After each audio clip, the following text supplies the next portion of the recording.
ಪಂಚಾಯಿತಿ ವಿಶೇಷ ಕಾರ್ಯಕ್ರಮಕ್ಕೆ ಸ್ವಾಗತ. ಈ ಒಂದು ಹೊತ್ತಿನ ವಿಶೇಷ ಕಾರ್ಯಕ್ರಮದಲ್ಲಿ ಬಂದ್ರೆ ಸ್ವಚ್ಛತೆ ಬಗ್ಗೆ ಮೊದಲ ಆದ್ಯತೆಯಲ್ಲಿ ನಾವು ನಿಮ್ಮನ್ನ ಸ್ಪರ್ಶಿಸ್ತಾ ಇದ್ದೀವಿ.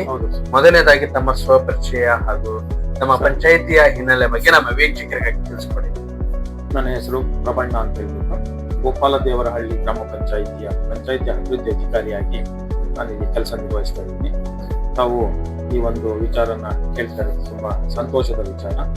ಏನು ಸಮಾಜಮುಖಿಯಾಗಿ ಮತ್ತೆ ಸಾರ್ವಜನಿಕರ ಒಂದು ಒತ್ತನ್ನ ಇಟ್ಕೊಂಡು ಸಾರ್ವಜನಿಕವಾಗಿ ಆಗ್ತಕ್ಕಂಥ ಒಂದು ಕುಂದುಕೊರತೆ ಇರ್ಬೋದು, ಕೆಲಸ ಇರ್ಬೋದು, ಸಹಭಾಗಿತ್ವ ಇರ್ಬೋದು, ಅಥವಾ ಕೆಲಸ ಕಾರ್ಯದ ಬಗ್ಗೆ ನನ್ನನ್ನ ಸಂದರ್ಶನ ಮಾಡ್ತಾ ಇದ್ದಾರೆ. ತುಂಬಾ ಸಂತೋಷದ ವಿಚಾರ. ಏನು ಘನ ಸರ್ಕಾರ ಒಂದು ಗ್ರಾಮ ಪಂಚಾಯತ್ ರಾಜ್ ವ್ಯವಸ್ಥೆ ಏನು ತಂದಿದೆ, ಇದರಲ್ಲಿ 3 ಹಂತದ ವ್ಯವಸ್ಥೆ ಇದೆ. ಒಂದು ಜಿಲ್ಲಾ ಪಂಚಾಯತಿ, ಒಂದು ತಾಲೂಕು ಪಂಚಾಯತಿ, 3ನೇದು ಗ್ರಾಮ ಪಂಚಾಯತಿ.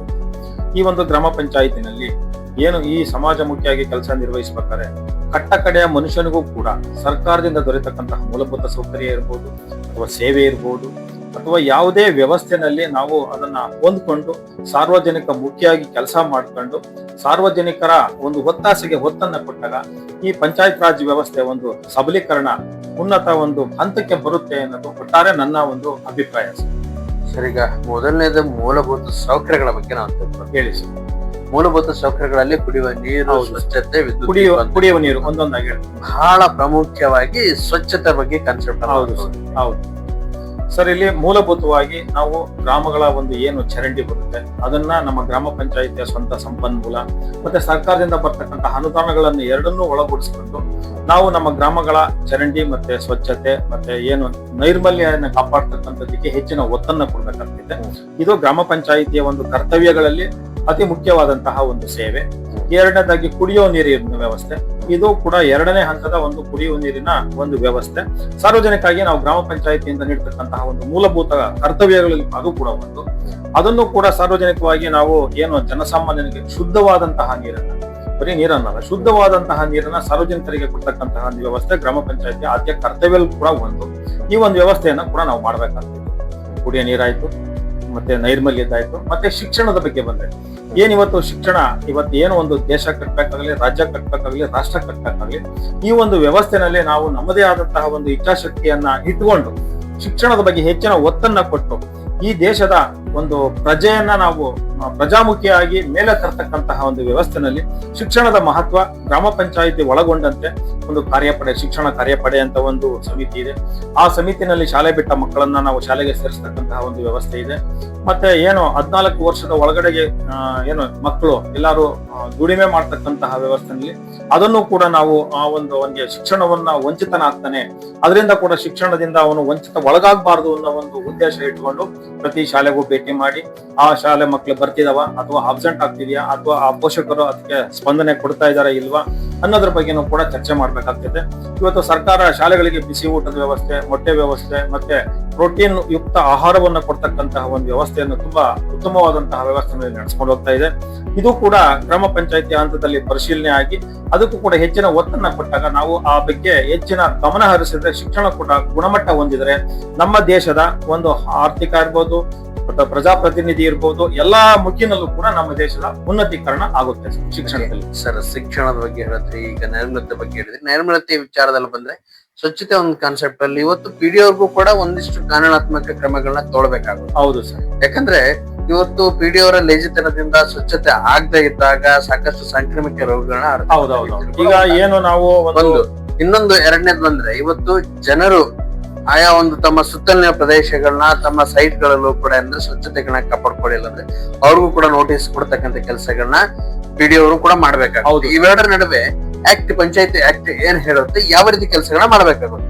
ನಾವು ಗ್ರಾಮ ಪಂಚಾಯಿತಿನಲ್ಲಿ ನಮ್ದು ಏನು ಸಾಮಾನ್ಯ ಸಭೆ ಬರ್ತೈತೆ ಅಥವಾ ಗ್ರಾಮ ಪಂಚಾಯತಿ ಸದಸ್ಯರು ಬರ್ತಕ್ಕಂಥ ಮನವಿ ಇರ್ಬೋದು ಅಥವಾ ಸಾರ್ವಜನಿಕವಾಗಿ ಬರ್ತಕ್ಕಂತಹ ಮನವಿ ಇರ್ಬೋದು, ಯಾವುದೇ ಚರಂಡಿ ಸ್ವಚ್ಛತೆ ಮಾಡ್ಬೇಕಾದ್ರೆ ಗ್ರಾಮ ಪಂಚಾಯತಿಯ ಸಂಪನ್ಮೂಲಗಳನ್ನ ಕ್ರೋಢೀಕರಿಸ್ಕೊಂಡು ಆ ಸ್ವಚ್ಛತೆಯನ್ನ ಒಂದ್ ಸೈಡ್ ಮಾಡ್ಬೇಕಾಗ್ತೈತೆ. ಇನ್ನೊಂದ್ ಕಡೆ ಅದನ್ನ ಏನಾದ್ರು ಮಾಡ್ದೇನೆ ಇವಾಗ ಅವರು ಬಚ್ಚಲ್ ನೀರಿರ್ಬೋದು ಅಥವಾ ಅವ್ರ ಮನೆ ನೀರಿರ್ಬೋದು ರಸ್ತೆಗೆ ಬಿಟ್ಟು ಗ್ರಾಮ ಪಂಚಾಯತಿ ಕಾಯ್ದೆ ಕಾನೂನು ಪ್ರಕಾರ ಅವ್ರ ಮೇಲೆ ಕ್ರಮ ಕೈಗೊಳ್ಳಲಿಕ್ಕೆ ಕೂಡ ಗ್ರಾಮ ಪಂಚಾಯತಿ ಕಾಯ್ದೆನಲ್ಲಿ ಅವಕಾಶ ಮಾಡ್ಕೊಡ್ತೀವಿ. ಅದಕ್ಕೂ ಕೂಡ ನಾವು ಅವರಿಗೆ ಸಂಬಂಧಪಟ್ಟವರಿಗೆ ತಿಳುವಳಿಕೆ ನೀಡಬೇಕು. ಅವ್ರು ಮಾಡ್ಲಿಲ್ಲ ಅಂತಂದ್ರೆ ನೋಟಿಸ್ ಕೊಡ್ಬೇಕಾಗ್ತದೆ. ಅದ್ರ ಪ್ರಕಾರ ನಾವು ಅದನ್ನ ಕ್ರಮ ತಗೊಂಡು ಅದನ್ನು ಕೂಡ ಸ್ವಚ್ಛತೆ ಮಾಡ್ಬೇಕಾಗ್ತದೆ ಗ್ರಾಮ ಪಂಚಾಯತಿ ಬಗ್ಗೆ. ಈಗ ತಾವ್ ಹೇಳಿದ್ರಿ ಕ್ರಮಗಳ ಬಗ್ಗೆ ಅಂತ ಹೇಳಿದ್ರಿ. ಈಗ ಬಹಳ ಒಂದು ಅಚ್ಚುಕಟ್ಟಾಗಿ ಹೇಳ್ಬೇಕಾದ್ರೆ ಇವತ್ತು ಗ್ರಾಮಸ್ಥರು ಕೂಡ ಏನಂದ್ರೆ ಪಂಚಾಯತಿ ಬಂದು ಸ್ವಚ್ಛತೆ ಬಗ್ಗೆ ಸಾಕಷ್ಟು ಗಮನ ತಂದಿರ್ತಾರೆ. ಅದನ್ನು ಕೂಡ ಲೇಜಿತನದಿಂದ ಮಾಡ್ಲಿಲ್ಲ ಅದನ್ನ ಮಾಡ್ಬಾರ್ದು. ಅದನ್ನೇನ್ ಓಕೆ ಮಾಡ್ಬೇಕು? ಓಕೆ ಮಾಡ್ಲಿಲ್ಲ ಅಂತಂದ್ರೆ ಇವತ್ತು ಬಿಡಿಯೋರ್ ಮೇಲೆ ಯಾವ ರೀತಿ ಕ್ರಮವನ್ನ ಸರ್ಕಾರ ತಗೊಳುತ್ತೆ? ಹಾಗಾಗಿ ಏನು ಈ ಸರ್ಕಾರನೇ ಹೆಚ್ಚಿನ ಒತ್ತನ್ನ ಗ್ರಾಮೀಣ ನೈರ್ಮಲ್ಯ ಒಂದು ಒತ್ತು ಕೊಟ್ಟಾಗ ನಾವು ಅಲ್ಲಿ ನಮ್ ಲೇಜಿತನ ತೋರಿಸಿದ್ರೆ ನಮ್ಮ ಮೇಲೆ ಅಧಿಕಾರಿಗಳು ಯಾಕಪ್ಪ ನೀನ್ ಈ ಕೆಲಸ ಮಾಡಿಲ್ಲ ಅನ್ನೋ ಶಿಸ್ತು ಕ್ರಮ ಕೂಡ ನಮ್ಮ ಮೇಲೆ ಜರುಗಿಸಲಿಕ್ಕೆ ಕಾನೂನಲ್ಲಿ ಅವಕಾಶ ಇದೆ. ಓಕೆ ಸರ್, ಇನ್ನೊಂದು ನಿಟ್ಟಿನಲ್ಲಿ ಬಂದ್ರೆ ಇವತ್ತು ಜನರಿಗೆ ಇವತ್ತು ಹಣದ ಒಂದು ವಿಚಾರದಲ್ಲಿ ಬಂದ್ರೆ ಕೋಟಿಗಟ್ಟಲೆ ಇವತ್ತು ಪಂಚಾಯತಿಗೆ ಬರುತ್ತೆ ಅನ್ನೋದು ಮಾತುಗಳನ್ನ ಇದೆ. ಈಗ ಜನರಿಗೆ ಇವತ್ತು ಇನ್ನೊಂದು ಕೂಡ ಅರ್ಥ ಮಾಡಿಸ್ಬೇಕಾಗಿದೆ, ಕಂದಾಯನ ಏನಕ್ಕೆ ಪಾವತಿ ಮಾಡಬೇಕು, ಪಾವತಿ ಮಾಡಿದಾಗ ಯಾವ ರೀತಿ ಅಭಿವೃದ್ಧಿ ಅವರಿಗೆ ಕೊಡ್ತಕ್ಕಂತಹ ಮೂಲಭೂತ ಸೌಕರ್ಯಗಳಲ್ಲಿ ಅವರಿಗೆ ನಾವು ಏನು ಕೊಡ್ತಿದೀವಲ್ವ ಮೂಲಭೂತ ಸೌಕರ್ಯಗಳಿಗೆ, ಆ ಸೌಕರ್ಯಗಳಿಗೆ ಒಳಗೊಂಡಂತೆ ಏನು ನಾವು ಗ್ರಾಮ ಪಂಚಾಯತಿಯಿಂದ ನಿವೇಶನ ಇರ್ಬೋದು, ಕಟ್ಟಡ ಇರ್ಬೋದು, ವಾಣಿಜ್ಯ ಇರ್ಬೋದು, ತೆರಿಗೆ ಏನು ವಿಧಿಸ್ತೀವಿ, ಆ ಒಂದು ತೆರಿಗೆ ರೂಪದಲ್ಲಿ ಬರ್ತಕ್ಕಂತಹ ಹಣವನ್ನ ಆ ಗ್ರಾಮ ಪಂಚಾಯತಿಯ ಸಂಪೂರ್ಣ ಸಂಪೂರ್ಣ ಸಬಲೀಕರಣಕ್ಕೋಸ್ಕರ ಉಪಯೋಗಿಸಿ ಗ್ರಾಮದ ಏಳಿಗೆಯನ್ನ ಮಾಡ್ತಕ್ಕಂಥದ್ದು ಗ್ರಾಮ ಪಂಚಾಯತಿಯ ಆದ್ಯ ಕರ್ತವ್ಯ. ಅದರಲ್ಲಿ ಅವನ ತೆರಿಗೆಯನ್ನ ಗ್ರಾಮ ಪಂಚಾಯತಿ ಕಟ್ಟಿದಾಗ ಅವನಿಗೂ ಕೂಡ ನಾನು ಟ್ಯಾಕ್ಸ್ ಅನ್ನ ಕಟ್ತಿದ್ದೀನಿ, ಇದ್ರ ಬಗ್ಗೆ ನನಗೂ ಕೂಡ ಜವಾಬ್ದಾರಿ ಇದೆ ಅನ್ನೋ ಅರಿವು ಕೂಡ ಅವನಿಗೆ ಬರುತ್ತೆ.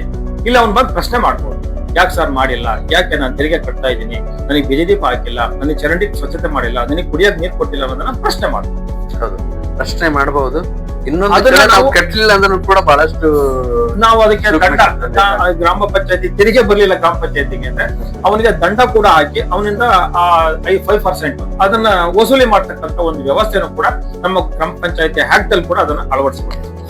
ತುಂಬಾ ಗೌರವಾನ್ವಿತವಾಗಿ ಇವತ್ತು ಸಾಕಷ್ಟು ವಿಚಾರಗಳನ್ನ ತಿಳಿಸ್ಕೊಟ್ರಿ. ಹೌದು, ಈ ಒಂದು ವಿಚಾರಗಳಲ್ಲಿ ಬಂದ್ರೆ ನಮ್ಮ ಚಳವಳಿ ಚಿಂತನೆ ಕಾನ್ಸೆಪ್ಟ್ ನ ನಿಮ್ಗೆ ಈಗಾಗಲೇ ತಿಳಿಸಿದ ಹಾಗೆ ನಾವು ಚರ್ಚೆಗಳನ್ನ ಮಾಡತಕ್ಕಂಥ ವಿಚಾರದಲ್ಲಿ ಬಂದ್ರೆ ನಮ್ಗೆ ಏನ್ ಅನ್ಸುತ್ತೆ, ನಮ್ಮ ಅಭಿಪ್ರಾಯ ಜೊತೆಗೆ ಸಲಹೆಗಳನ್ನ ಏನ್ ಕೊಡಕ್ಕೆ? ಸರ್, ನಾನು ನನ್ನ ವೈಯಕ್ತಿಕವಾಗಿ ಫಸ್ಟ್ ಹೇಳ್ತೀನಿ ಸರ್, ಇನ್ನು ಚಳುವಳಿ ಚಿಂತನೆ ಅಂದ್ರೆ ಸಮಾಜಮುಖಿಯಾಗಿ ಸಮಾಜಕ್ಕೆ ಬೇಕಾದಂತಹ ಕೊಡುಗೆಯನ್ನ ಕೊಡ್ತಕ್ಕಂತಹದ್ದು ಇದೆಯಲ್ಲ, ಏನು ನಿಮ್ಮ ಸುಗಂಧ ಏನು ಒಂದು ಸುದ್ದಿ ವಾಹಿನಿ ಇದೆಯಲ್ಲ, ಇದಕ್ಕೆ ತುಂಬಾ ನಾನು ಚಿರಋಣಿ. ಯಾಕೆ ಅಂದ್ರೆ ಸಮಾಜದ ಒಂದು ನೈತಿಕತೆಯನ್ನ ಗುರುತಿಸಿ ಅಲ್ಲಿ ಆಗ್ತಕ್ಕಂಥ ಕುಂದುಕೊರತೆಗಳ ಬಗ್ಗೆ ತಾವು ಏನು ಒಂದು ಅಭಿಯಾನದ ಕಾರ್ಯರೂಪದಲ್ಲಿ ನೀವು ಮಾಡ್ತಾ ಇದ್ರ, ಇದು ತುಂಬಾ ಮೆಚ್ಚುಗೆ ಆಗ್ತಕ್ಕಂತಹ ಕೆಲಸ.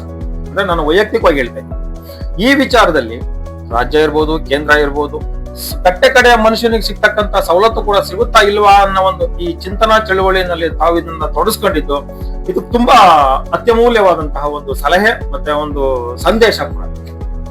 ತುಂಬಾ ಧನ್ಯವಾದಗಳು. ಸಾಕಷ್ಟು ವಿಚಾರಗಳನ್ನ ಹಂಚ್ಕೊಂಡ್ವಿ. ಮತ್ತೆ ಭೇಟಿಯಾಗೋಣ. ಅಲ್ಲಿವರೆಗೂ ಥ್ಯಾಂಕ್ ಯು.